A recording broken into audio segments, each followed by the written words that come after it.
this is my latest drum project. It's an acoustic to electronic drum conversion featuring a 2BoxDrumit 5 unit. This is what it sounds like when it's not plugged in. I got silent cymbals, I got mesh heads, so it's quite quiet for practice. I don't get any arguments from the neighbours. This is what it sounds like when it is plugged in. I just play you one of the kits that's installed on the Drumit 5.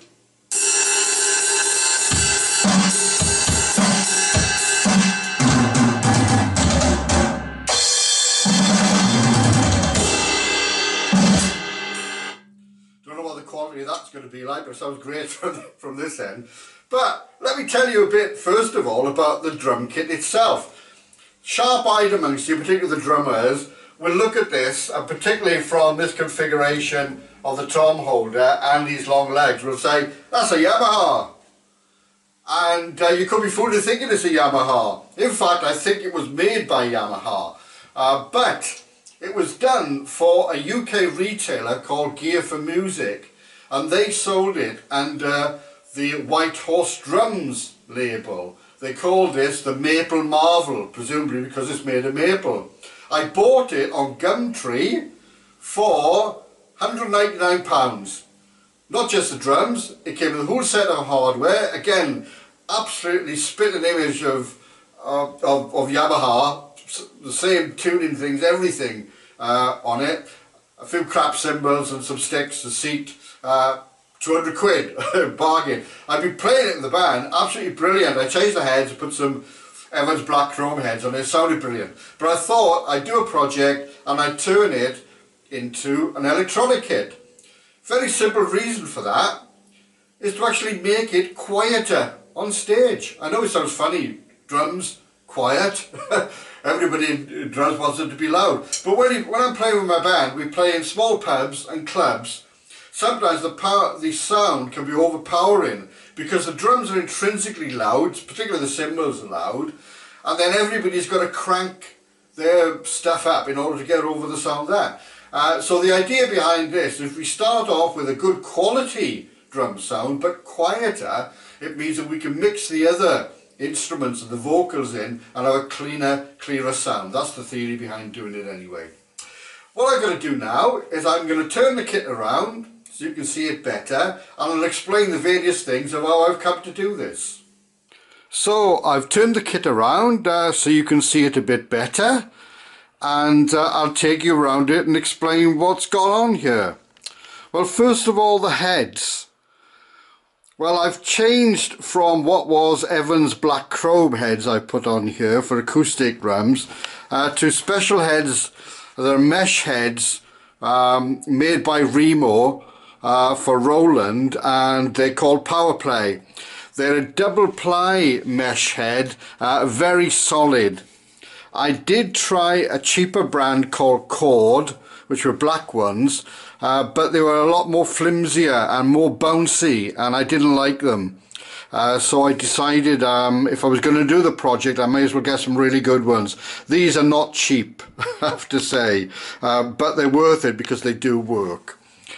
So the heads here, as you see, are all the same. They're mesh heads. And except for, you can squeeze through by here, the bass drum. Now, the bass drum is different. So first of all, what I haven't replaced the back head of the bass drum for reasons I'll go into in a minute. What I've done is I've placed what's called a Premier Dead head, which is a sound deadening device onto the top of the drum over the head. And these are attached by two clips at the side. You screw them on. I've had this since 1988 as part of a set of Premier Dead heads which are put on the drums to deaden the sound for practicing. They're made of heavy duty MDF or plywood, and on that white spot you can see there is rubber, and behind there's a foam pad, and so that sort of deadens the sound. Now the reason for that is because the way I'm trigger this particular drum is different than the others because it's all to do with the pedal. Yes, on this one I have a trigger built into the pedal. It's called Bix, Trigera Bix, and the trigger's is actually in the head, so that when you do that, beat the bass drum, it triggers the sound.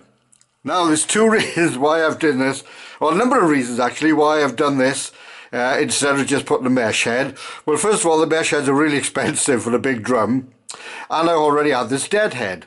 Now the other reason is that part of this project is I'm going to show you later how it can be turned back into an acoustic kit very simply in case anything goes wrong and the electrics don't work in the gig.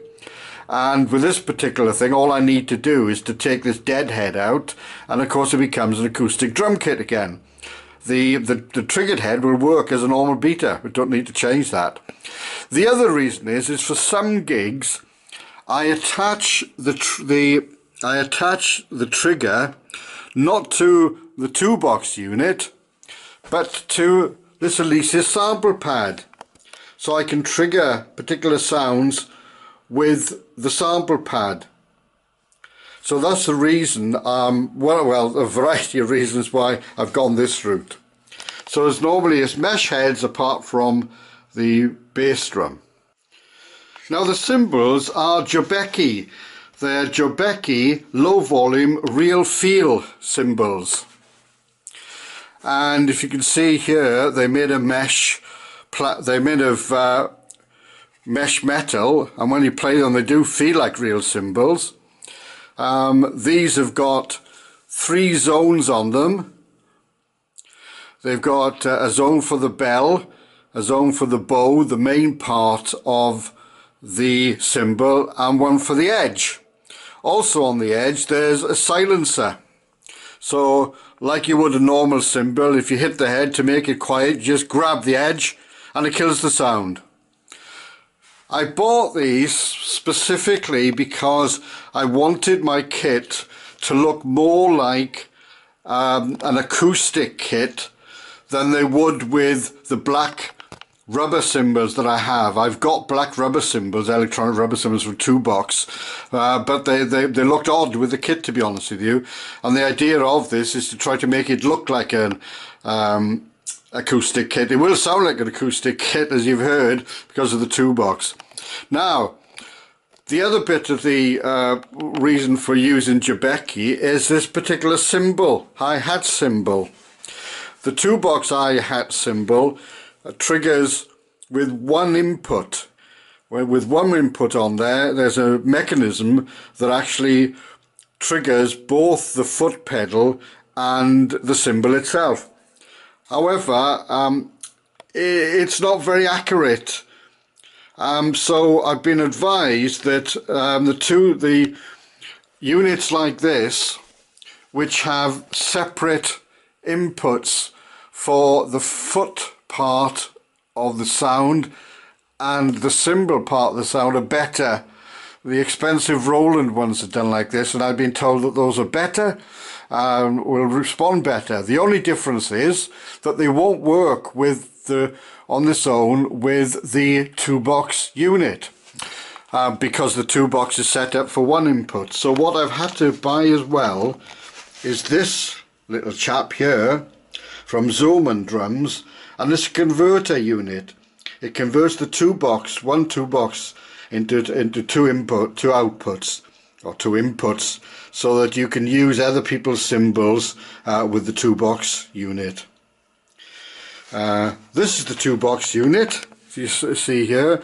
It's a fabulous thing. The good thing about it is that it's designed to sound not like electronic drums, but with real samples to sound like proper acoustic drums. And even better, you can add your own sounds. I have on the side here, you may see a conversion where I've put in a bigger memory card, an SD card here. So I pull it out. there's the SD card, and on this I've got all the 2Box sounds, plus I've loaded my own sounds as well, and you can load other sounds that you can buy from drum libraries.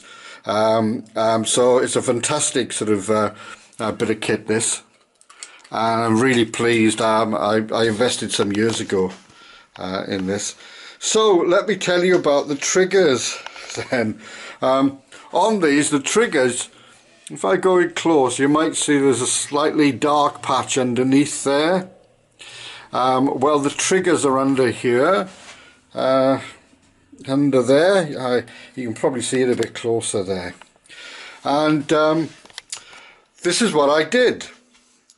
The triggers, I bought a trigger kit from a company called GoeDrum.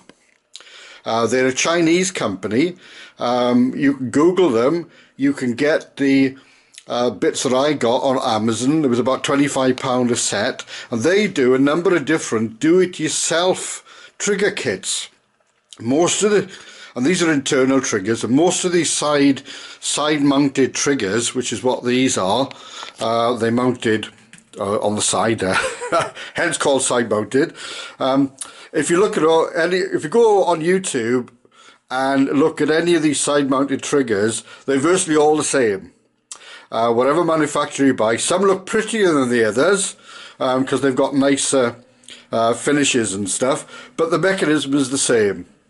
And so I decided, well, instead of, well, I tried to buy some first of all, but then I couldn't get manufacturers to supply them. They all seemed to be out of stock. So I thought, well, I'll instead of waiting for a manufacturer to order bits from Taiwan and put them together and sell them to me, I may as well order bits from Taiwan myself. So I ordered these do-it-yourself kits, and this particular kit is designed to go through the air vent of the drum, and at the end of the air vent you can put a jack plug in and connect it then back to the 2Box unit. So what do you get? Well, this is the kit that you get, and simply this is how you put together. Well, first of all, you got a series of foam pads, and then there's this piezo mechanism. Now the piezo mechanism, piezoelectric mechanism, piezo all works the same. Basically, they react when they hit. They create an electric pulse when they hit. You get them in lighters and cookers. You know, when you press a button, it hits the piezo, and that triggers something. In this configuration, it triggers drum sounds out of the drum module. But the piezo mechanism is then sandwiched between a couple of these pads. Very easy to do, but you're provided with sort of the sticky sort of self-adhesive things. You put them together, so you make this piezo sandwich. Then you get a bracket like this, and you stick the piezo sandwich on top of the bracket. Then what you do is that you attach it to the side of the drum, and this is where it does get a little bit tricky. They say it's designed to go through the screws on the leg, okay? You loosen them off, or you take them off, put the bracket on, slide it up, push it hard to the top, screw back on again. Well, that's okay as long as the legs are consistent between all your drums. With my drums, because I've got different size legs, the actual distance between the screws at the top of the legs and the top of the rim of the drum is different. So in fact, I've had to do some modifications to make it secure, and in one instance I've had to drill some holes through the shell to attach the trigger to it.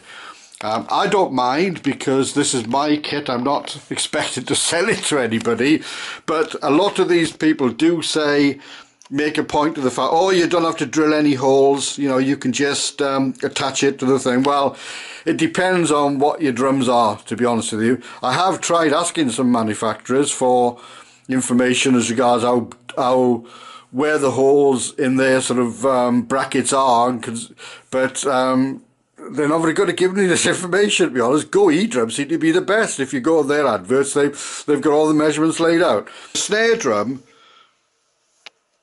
has got two triggers. It's got a trigger for the side, which is the main part, goes to the head, and I've put one then, as you see, on a different part, which is a rim trigger. The same units are supplied for all the toms as well, but I didn't bother to put the second rim unit on the toms. In fact, on the toms I actually put these rubber rings that I got from Jabeki, and this helps if if you're going around the drums, more often than not you do hit the rim, and that could accidentally sort of trigger the sound on there. So this actually helps kill that. They do work quite well. I'm pleased I did that, really. Now, I mentioned earlier on about doing a convert. One of the reasons I got this deadhead was because I could turn it back into an acoustic kit. Well, I've done a very easy way of doing that.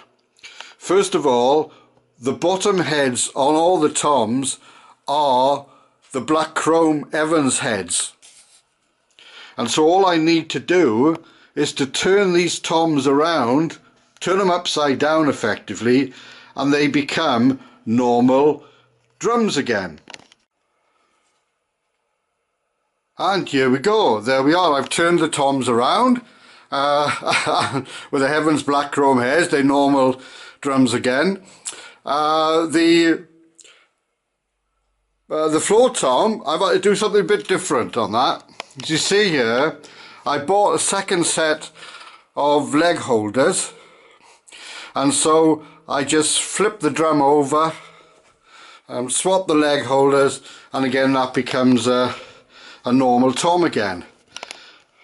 Now some people may be saying, well, you've filled the vent in, haven't you? You've put these jack plugs through the air vent, so how's this going to work? Well, of course, the mesh heads are full of holes. They're mesh, so it doesn't affect the sound really. It's not the same as having a thin head on the acoustic kit, but I like a fat sound anyway. The other thing is, of course, that I've done this just for an emergency, right? I did it because in one gig, unfortunately, I was using a drum amp monitor that cut out in the middle of the gig, which was quite tricky. So I didn't use electrics for a while because of that. But I've since bought a new drum monitor, which is a Roland PM200, and that hasn't got the same problem as the other brand did. I won't mention it. Now, okay, so I've converted those very simply. You can take the dead head out, it becomes a normal drum again. You flip the toms over, flip that one over. Of course, what I've also going to do is take a normal set of cymbals with me. I got, plenty of cymbals. Got another set of cymbals and a spare snare drum, a real snare drum, because there's no snare on the bottom of this. There's no point having a snare on this. All it'll do is rattle. So I can, in a dire emergency, if the electrics fail on this, and I'm sure that they won't, I can turn it again into an acoustic kit during the course of a gig, just taking sort of 5 or 6 minutes to do it. The last thing I want to cover in this video is the bass drum head. You'll recall that I showed at the beginning of the video what the drums originally looked like, the Wild Horse drums with this big white logo on it. I wanted to get rid of that logo and put my own on. I tried some stuff called Goof Off, that if you go on YouTube, there's a lot of American guys saying, oh, use Goof Off to remove logos.